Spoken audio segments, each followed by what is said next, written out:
آقا کریم علیہ الصلوۃ والسلام نے ارشاد فرمایا، سن لو تمہارا رب ایک ہے، تمہارا باپ آدم ایک ہے، لا فضل لعربی علی اعجمی، کسی عربی کو اجمی پر کوئی فضیلت نہیں ہے، اور کسی اجمی کو کسی عربی پر کوئی فضیلت نہیں ہے، کسی گورے کو کالے پر کسی کالے کو گورے پر کوئی فضیلت نہیں، فضیلت کا معیار صرف تقوی ہے۔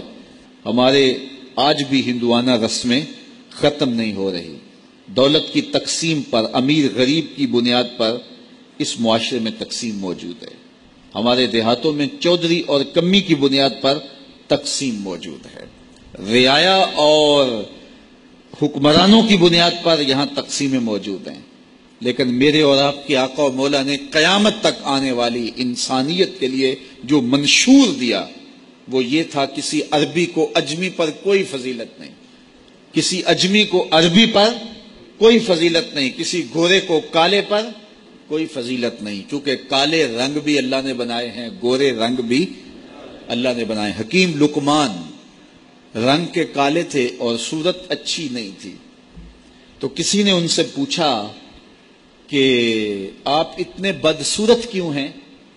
تو حکیم لقمان نے کیا جواب دیا؟ کہا، آپ شکل میں نقص نکال رہے ہیں یا شکل بنانے والے میں نقص نکال رہے ہیں؟ تو وہ خاموش ہو گیا۔ اللہ اکبر! تو یہ اللہ نے بنایا ہے نا، اس نے کانٹا بھی اس نے پیدا کیا ہے، پھول بھی اس نے پیدا کیا ہے، چہروں کی رنگت اس نے بنائی ہے، کسی میں کوئی رنگ بھر دیا، کسی نے کوئی رنگ بھر دیا، تو رنگوں کی بنیاد پر، نسب کی بنیاد پر کوئی افضل، کوئی اشرف، کوئی اعلیٰ، کوئی بد، یہ نہیں ہے، بلکہ معیار جو دیا گیا وہ کیا تھا؟ تقوی۔ ان اکرمکم عند اللہ اتقاکم، جو زیادہ متقی ہے اللہ کے نزدیک وہی معزز ہے، وہی معتبر ہے۔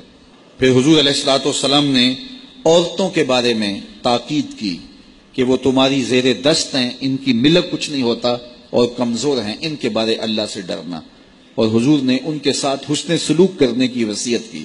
پھر غلاموں کے ساتھ حسن سلوک کرنے کا حضور نے درس دیا کہ جو خود کھاتے ہو وہ انہیں کھلاؤ، جو خود پیتے ہو انہیں پلاؤ، جو خود پہنتے ہو انہیں پہناؤ۔ بعض لوگ ملازم کو، ماتحت کو جو ہیں وہ ہلکے کپڑوں میں کسن رکھتے ہیں تاکہ پتہ چل جائے کہ یہ غلام ہے، یہ ملازم ہے اور ہم باس ہیں۔ حضور علیہ الصلوۃ والسلام نے ان تین چیزوں کی تاکید کی۔ پھر حضور نے ہمسایوں کے حقوق کے حوالے سے بات کی، اور صحابہ فرماتے ہیں کہ اتنی بار حضور نے تاکید کی کہ ہمیں یہ گمان ہوا کہیں وراثت کے اندر حقدار نہ ٹھہرا دیا جائے۔ تو ہمسایوں کے حقوق کے حوالے سے حضور نے تاکید ارشاد فرمائی۔ پھر حضور نے تین باتوں کی تاکید فرمائی۔ پہلی بات، عمل میں اخلاص پیدا کرو، کیونکہ عمل کا خلوص ہی قبولیت کا سبب و ذریعہ ہے، اگر عمل میں خلوص نہیں تو کچھ بھی پلے نہیں ہے۔ دوسری بات، حاکموں کو وصیت کرنا، جو بادشاہ وقت ہوں، حاکم ہوں، ان کو خیر کی بات کہنا، ان کو بتانا، ان کا قبلہ درست کرنے کی کوشش کرنا، یہ ذمہ داری ہے قوم کے اوپر۔